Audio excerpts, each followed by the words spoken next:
I was truly willing to do anything to get my lifelong dream. I've already been interviewed for the big TV show. No one has noticed I'm not Piper yet. Luckily, Piper and I didn't know a lot of people. But I'm already famous and people are already betting on me. I hope I win. Turns out this whole game show is not what it appears. You see, I was right. It is not filmed live. It's not even filmed at all, it's all fake. And the raffle is not random. The reason Piper got picked and not me is because she does have a bad background. Because our society is so obsessed with being good, we can't stand the bad people like Piper. She was chosen because she was bad. Everyone in this show apart from me and one other person is bad. This is a game of life and death, and they are punishing the bad people for being bad. I've already seen many deaths. Many gruesome deaths. Many emotional deaths. Just many deaths I wish I hadn't seen. Of course, that's a terrible thing to say after I heartlessly murdered my sister. I do know one thing though, there is one other good person. His name is Ian. He is my new hunting and partner. My last one died. So is his. He killed him. See, we get paired up with partners, but since only one of us can win, partners have to kill each other because they're bad and they're truly willing to do anything to get their lifelong dreams. The purpose of the games is to punish the bad people by killing them somehow, and one good person is hired to help with the killing, and they are always the winner. So now I've realized that not the bad person they think I am, and Ian is the same way, and he is going to have to kill me eventually, and I am not going to win. But then I've also got to thinking that I am a bad person because I'm a murderer. Oh, and I think I might be going a little bit crazy. You okay? Ian turned toward me. I picked at the squirrel I was supposed to eat and shifted my gaze to the ground. Yeah? Just thinking. About what? I shrugged. The hunt. I wonder where we have to go next. He nodded. Yeah, I don't know. I wanted so bad to tell him he was a liar. He knew. He knew very well, and he wasn't fooling me. Well, I think I'm going to turn in. You didn't eat. I'm not hungry. Maybe I'll just starve to death. It'll be better than being stabbed or hung or blown up. I looked at him and saw he was avoiding my gaze, pulling on the grass. Yeah, I guess.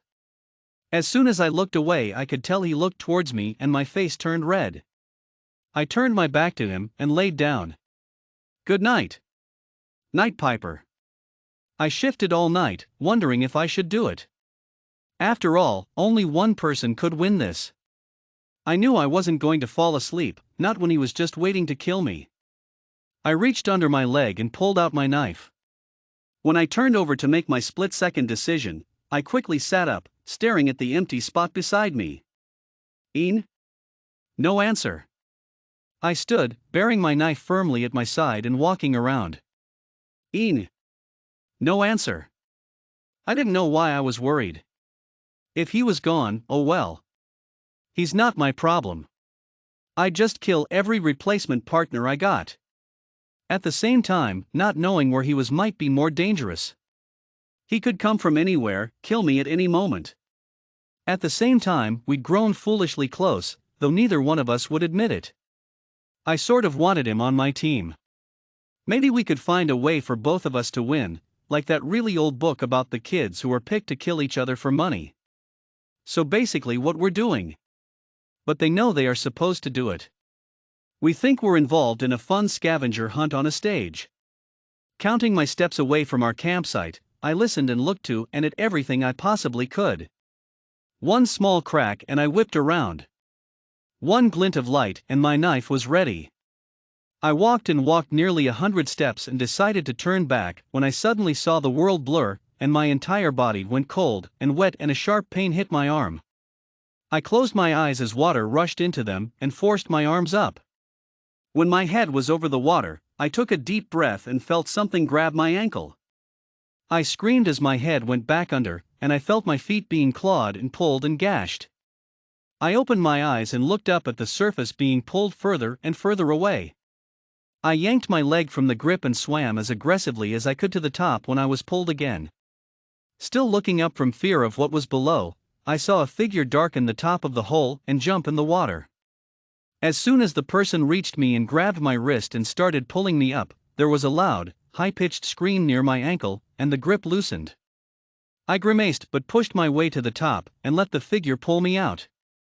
I collapsed on the ground and landed on my arm.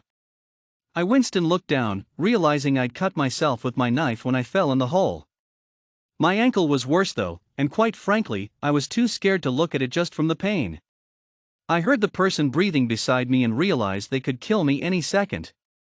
I pushed myself up and ran my hands along the ground, my eyesight blurring and my head pounding. I felt a hand touch my back. "Piper, stop, it's me." He breathed heavily and I stopped. "It's Ian, what happened?" I fell on my back and he touched my shoulder. "Are you all right?" I put a hand to my forehead, making a face and grabbing at my ankle. I felt his hand slide under my knees and shoulders, and he lifted me off the ground. I blinked slowly and everything went dark. When I woke back up, the first thing I saw Ian. He glanced up at me and smiled. "Good morning." I shifted, touched my arm, and looked down to see it was wrapped in a blue cloth. "Where were you last night?" "What a welcome." He mumbled. "I was scouting the area. I thought I saw someone. I also got breakfast." He pointed to the fire as he got up and walked towards me. I backed up a little as he crouched down in front of me. "How's your ankle? And your arm?" I looked down at my ankle and swallowed. It was also wrapped. "Fine. Where'd you get the cloth? Why are you so nosy?" We smiled softly at each other. "My other shirt." I sighed and he got up. "Are you hungry?" "No." "You're not actually going to starve yourself, are you?" "I thought you were joking." I shook my head. "Just leave me here. I don't want anything, and I don't want to finish. There's no way I'm going to win. Just go." "I don't have anyone to go home to anyways?" I added to myself. He threw a stick and threw back his head. "Piper." He stopped abruptly and looked at me. "Piper? It doesn't count if you're already planning your defeat."